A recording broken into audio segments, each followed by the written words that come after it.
Hello my dear students, my name is CA Akshay Mantri. स्वागत है आप सभी का मेरे इस नए यूट्यूब अकाउंट पे जिसका नाम है इको ज्ञान बाय एके। इस चैनल के ऊपर मैं आप लोगों के लिए अपलोड करने वाला हूँ सारे ही चैप्टर के रिवीजन वीडियोस, सारी एमटीपी के वीडियोस, आरटीपीस के वीडियोस एंड बहुत सारे एमसीक्यू क्विज के सवालों के जवाब भी। यस, तो आज इस वीडियो के अंदर हम डिस्कस करने वाले हैं हमारे मई 2025 की जो रिवीजन टेस्ट पेपर आईसीआई ने दिया है उसके बारे में, यानी कि 25 क्वेश्चंस का सेट आज अपन डिस्कस करने वाले हैं। हर एक क्वेश्चन को अपन पेज नंबर के रेफरेंस के साथ बात करेंगे, चैप्टर नंबर, यूनिट नंबर के रेफरेंस के साथ हम लोग बात करने वाले हैं। तो चलिए शुरू करते हैं, है ना। सबसे पहला सवाल जो यहाँ पे आईसीआई ने पूछा है वो पूछा है हमको अबाउट द फिस्कल फेडरलिज्म।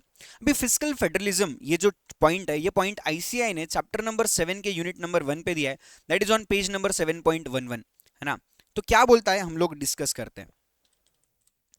देखो, फिस्कल फेडरलिज्म होता क्या है, तो सेंटर एंड स्टेट फाइनेंस में इन्होंने यहाँ पे बताया कि फिस्कल फेडरलिज्म अपने को बताया रिचर्ड मुस्ग्रेव ने, जहां पे ये बोलते हैं कि गवर्नमेंट जो है अपने सभी फाइनेंशियल रिसोर्सेज को अलग अलग गवर्नमेंट लेवल्स पे इक्वली क्या करता है, डिफरेंट लेवल्स को वो अच्छे से डिवाइड करता है, उसको हम बोलते हैं फिस्कल फेडरलिज्म, राइट। तो यहाँ पे क्या बोला है, देखो, distribution of financial resources among different levels of government, distribution of power between legislature and executives, relationship between judiciary and legislature, and conduct of elections in federal country. So option number ए आपका यहाँ पे क्या है, बिल्कुल भी सही जवाब है, जहां पे आप फाइनेंशियल रिसोर्सेस अलग अलग लेवल्स ऑफ गवर्नमेंट में क्या करते हो, डिस्ट्रीब्यूट करते हो। Question number 2, under article 112 annual financial statements के बारे में इन्होंने पूछा है कि एनुअल फाइनेंशियल स्टेटमेंट कौन से पार्लियामेंट के अंदर सबसे पहले रिप्रेजेंट किया जाएगा, राइट। इसके बारे में आपको चैप्टर नंबर 7 के unit number 3 that is preparation of budget वाले टॉपिक में बताया है 7.52 के ऊपर, है ना। तो आ जाते हैं हमारे 7.52 के ऊपर।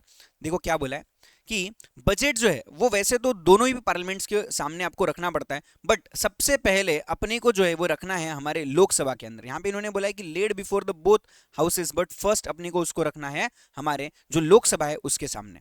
यस, चलो, तो हमारा यहाँ पे आंसर बनता है दैट इज ऑप्शन नंबर ए।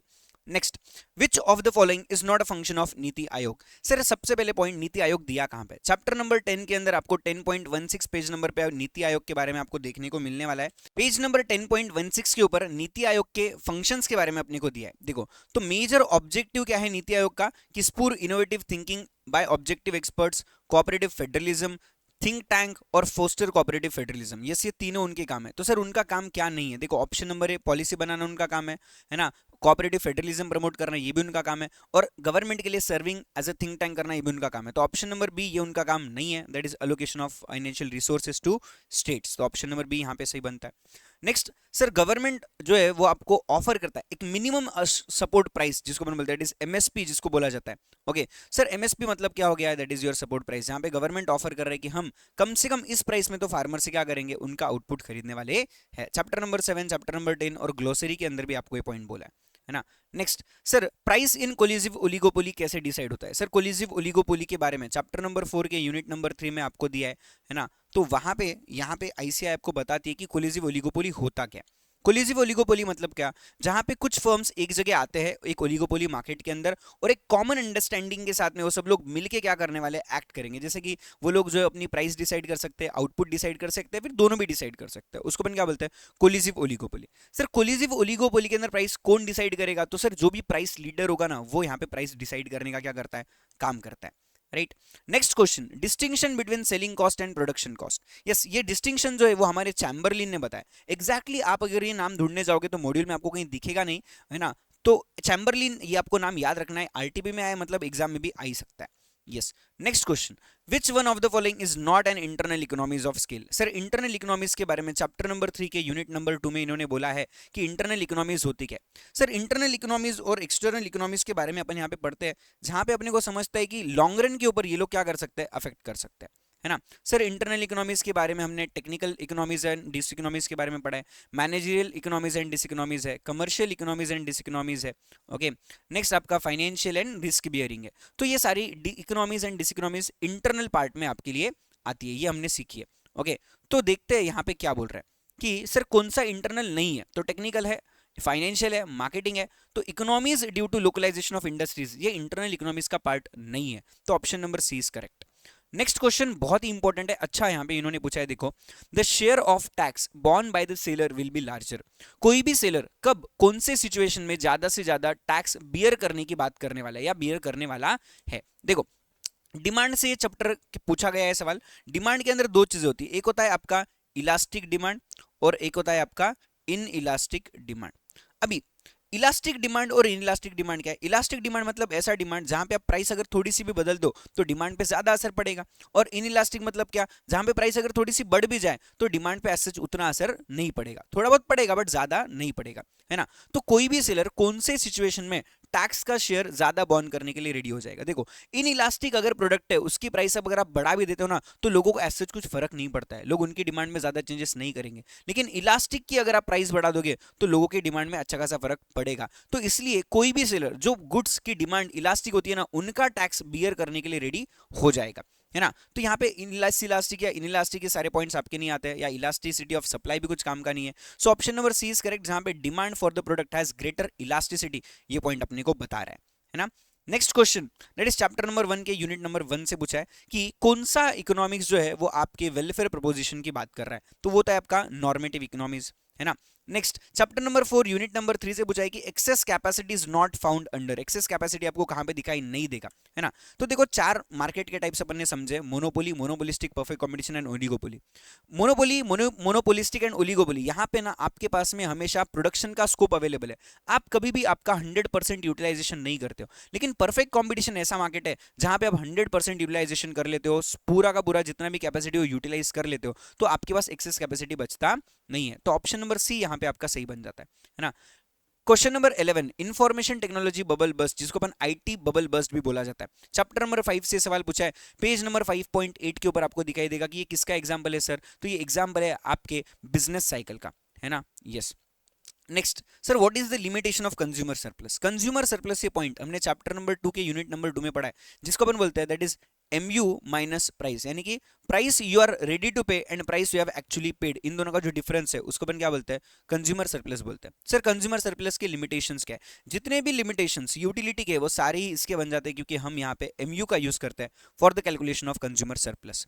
तो कंज्यूमर सरप्लस जो है वो मेजर करना प्रिसाइजली मतलब एग्जैक्टली मेजर कर पाना पॉसिबल नहीं है, क्योंकि यहाँ पे भाई साहब बैठे हैं हमारे MU जो चेंज होते रहता है ना। कंज्यूमर सरप्लस जो है वो डिराइव किया जाएगा कमोडिटी से, वो अफेक्ट होता है अवेलेबिलिटी ऑफ सब्स्टिट्यूट से, क्या? यस, बिल्कुल अफेक्ट होता है ना। तो ये भी अगेन पॉइंट है भाई, ये दोनों क्या है हमारे लिमिटेशन है, तो both A and B is correct. Next question पूछा that is third degree of price discrimination के बारे में। प्राइस डिस्क्रिमिनेशन पहले तो कहां होता है सर? मोनोपोली में होता है। चैप्टर नंबर 4 के यूनिट नंबर 3 में बोला है दैट इज प्राइस डिस्क्रिमिनेशन के बारे में। आप जाओ डायरेक्टली पेज नंबर पे आ जाओ, दैट इज योर 4.48, जहां पे आपको बताया जाएगा प्राइस डिस्क्रिमिनेशन थर्ड डिग्री वाला जो है उसके एग्जांपल्स क्या है। Dumping, charging different prices for domestic and commercial uses and lower prices in railways for citizen, है ना। ऐसे प्राइस वेरिएशन जो लोकेशंस की वजह से, कंज्यूमर सेगमेंट की वजह से क्या होते हैं उसको अपन third degree of price discrimination बोलते हैं। सो ऑप्शन नंबर डी यहाँ पे आपका सही है, जहां पे तीनों भी चीजें बिल्कुल सही है, third degree of price discrimination की बात कर रहा है ना। Sir what is the term as activity of tertiary sector? Tertiary sector मतलब क्या? सर्विस सेक्टर को अपन टर्शियरी सेक्टर बोलते हैं। चैप्टर नंबर 10 में बोला है primary sector, secondary sector and tertiary sector के बारे में। तो वीट प्रोडक्शन जो है वो आपका क्या है सर? आपका ये प्राइमरी सेक्टर है, क्योंकि यहाँ पे अपन खेती की बात कर रहे हैं। ओके, नेक्स्ट मोबाइल प्रोडक्शन आपका क्या है सर? ये आपका सेकेंडरी सेक्टर है। ओके, एंड फिशिंग ये भी अगेन आपका क्या है सर? प्राइमरी सेक्टर को बिलोंग करता है। तो कंस्ट्रक्शन ऑफ डैम जो है वो आपका क्या बन गया? टर्शियरी सेक्टर का एग्जांपल बन जाता है ना। नेक्स्ट चैप्टर नंबर 9 के पूछा है that is what is FII? FII क्या है sir? Financial foreign institutional investors को अपन FII बोलते हैं, है ना सर। FII करते क्या? ये आपका कैपिटल मार्केट को इंप्रूव करेंगे क्या? यस। अभी हाउ ऑफ कैपिटल ये गलत है, यहाँ पे हाउ नहीं आना चाहिए था, है ना। ये क्या कैपिटल इक्विटी कैपिटल को बढ़ाते क्या? यस। फाइनेंशियल इनोवेशन और डेवलपमेंट करते क्या? यस। तो all of the above is correct. Next question number 16, sir devaluation of Indian rupees in terms of US dollar ये कौन से साल में हुआ है? देखो, इंडियन गवर्नमेंट ने 1991 के अंदर जो है वो US डॉलर के अगेंस्ट अपने इंडियन रुपी को डिवैल्यूएट किया था 18 to 19% के ऊपर। ये कहाँ बोला है सर? चैप्टर नंबर 10 में जाओ, पेज नंबर 10.13 के ऊपर आपको ये पॉइंट इन्होंने यहाँ पे दिया है। यस, मैं आपको दिखाता हूँ ये पॉइंट इन्होंने कहाँ बोला है। देखो, इन जुलाई 1991 इंडियन गवर्नमेंट ने डिवैल्यू किया रुपी बिटवीन 18 to 19% से। यस, तो ये यहां से पूछा गया आपको 1991 आपका सही जवाब है। नेक्स्ट सर, कौन सा फॉलोइंग स्टेटमेंट सही है आपको बताना है about the Indian monetary system. Sir India का मॉनेटरी सिस्टम है कैसा, क्या ये गोल्ड स्टैंडर्ड पे बेस्ड है, क्या ये क्रेडिट मनी स्टैंडर्ड पे बेस्ड है, या फिर ये पेपर स्टैंडर्ड्स के ऊपर बेस्ड है। तो इंडिया का जो मॉनेटरी सिस्टम है जहां पे अपन पेपर करेंसी फिएट मनी की बात करते हैं तो ये आपका पेपर स्टैंडर्ड्स पे बेस्ड है ना।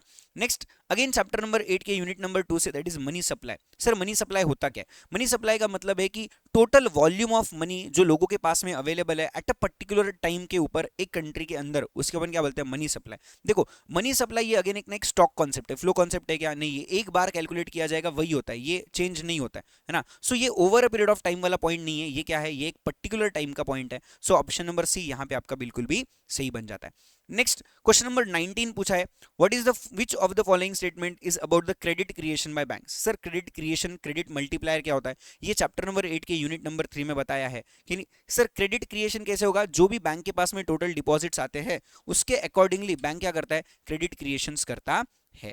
Yes, so it is also known as deposit multiplier. Deposits के हिसाब से आपका क्या होता है? क्रेडिट क्रिएट होता है ना। तो यहाँ पे आपका ऑप्शन नंबर बी जो है वो बिल्कुल भी सही होना चाहिए।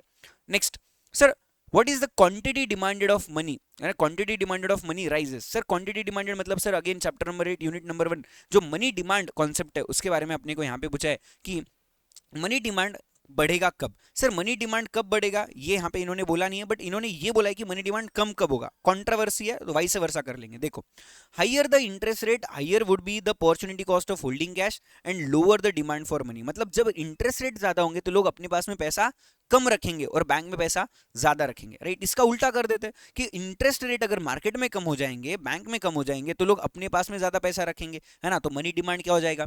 बढ़ जाएगा। यस, सो आंसर क्या होना चाहिए? As the interest rate falls the quantity demanded of money rises. Yes, next open market operations कब सक्सेसफुल हो जाएंगे? सर ओपन मार्केट ऑपरेशंस होते क्या है? ये चैप्टर नंबर 8 के यूनिट नंबर 3 में बताया है जहां पे अपन क्वांटिटेटिव टूल्स के बारे में बात करते हैं, है ना। सो जो आरबीआई का काम है उसके बारे में अपन यहाँ पे बात करते हैं कि आरबीआई करता क्या है ना। सो ओपन मार्केट ऑपरेशंस मतलब क्या है? आरबीआई गवर्नमेंट सिक्योरिटीज जो बेचता है उनको वापस से खरीदना या बेचना, उसको अपन ओपन मार्केट ऑपरेशंस बोलते हैं। तो ये कब पॉसिबल है? ये पॉसिबल है जब एक वेल डेवलप्ड बिल और सिक्योरिटी मार्केट अवेलेबल होगा तब, है ना।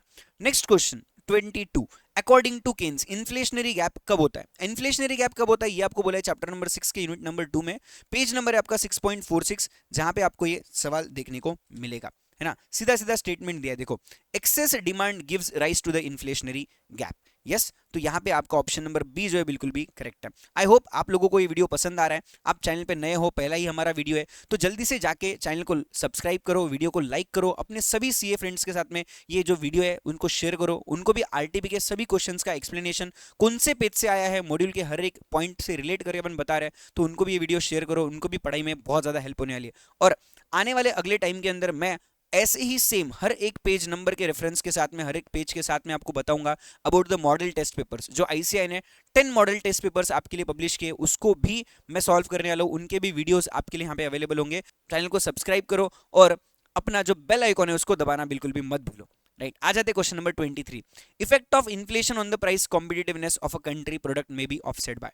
अगर इन्फ्लेशन का इफेक्ट आपके प्राइस पे होता है तो उसको आप कैसे ऑफसेट कर सकते हो, कैसे आप उसको रिमूव कर सकते हो? तो ये चैप्टर नंबर 9 में आपको बोला है कि अगर इंडियन करेंसी डेप्रिशिएट हो जाता है तो आपका ये जो प्राइस इन्फ्लेशन है ना, ये जो है वो ऑफसेट हो जाएगा। Next sir what is currency deposit ratio CDR? Chapter number 8 के यूनिट नंबर 2 में अगेन बोला है आपको सीडीआर होता क्या है ना। कैश डिपॉजिट रेशियो अपन जिसको बोलते हैं। कैश डिपॉजिट रेशो क्या है सर? कितना पैसा लोग अपने पास में रखते हैं इन द करेंसी और कितना पैसा लोग जो है बैंक में रखते हैं, इसको अपन बोलते हैं करेंसी डिपॉजिट रेशो। यस, यहाँ पे लिखा है देखो, currency deposit ratio equals to C equals to D by C by D. C माने आपका करेंसी, डी माने आपका डिपॉजिट्स, है ना, ratio of currency and deposits. Okay, so option number A यहाँ पे आपका बिल्कुल भी सही है, that is ratio of money held by public in currency to that of money held in the bank deposits. आखिरी सवाल अगेन कैलकुलेशन बेस्ड पूछा है, what is nominal GDP? Sir nominal GDP ये जो पॉइंट है पेज नंबर 6.3 पे दिया है आपको चैप्टर नंबर 6 के यूनिट नंबर 1 के अंदर, है ना। तो यहाँ पे एक फॉर्मूला दिया है इन्होंने, that is about the real GDP. Real GDP होता क्या है सर? ये होता है nominal GDP divided by GDP deflator. Okay, क्या होता है ये? GDP deflator into 100। अभी सर जीडीपी डिफ्लेटर का मतलब ही है आपका प्राइस इंडेक्स, और कुछ भी अलग है क्या? नहीं। तो डायरेक्टली इस फॉर्मूले में अपन अगर नंबर रखते हैं तो आपका नॉमिनल जीडीपी आपको पता चल जाएगा, है ना।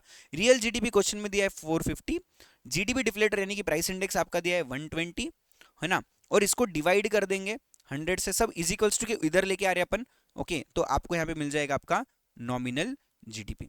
तो नॉमिनल जीडीपी यहाँ पे आपका कैलकुलेशन करके आता है 540। क्या होता है आपका 540, ये हो गया आपका nominal GDP. That is option number C आपका बिल्कुल भी सही है। आई होप आप लोगों को ये सभी क्वेश्चन समझ में आए हैं। ऐसे ही मॉडल टेस्ट पेपर्स के वीडियो के लिए चैनल को सब्सक्राइब करना बिल्कुल भी ना भूले, बेल आइकॉन दबाना बिल्कुल भी ना भूले। मिलते हैं हमारे अगले वीडियो में, तब तक के लिए बाय बाय, टेक केयर।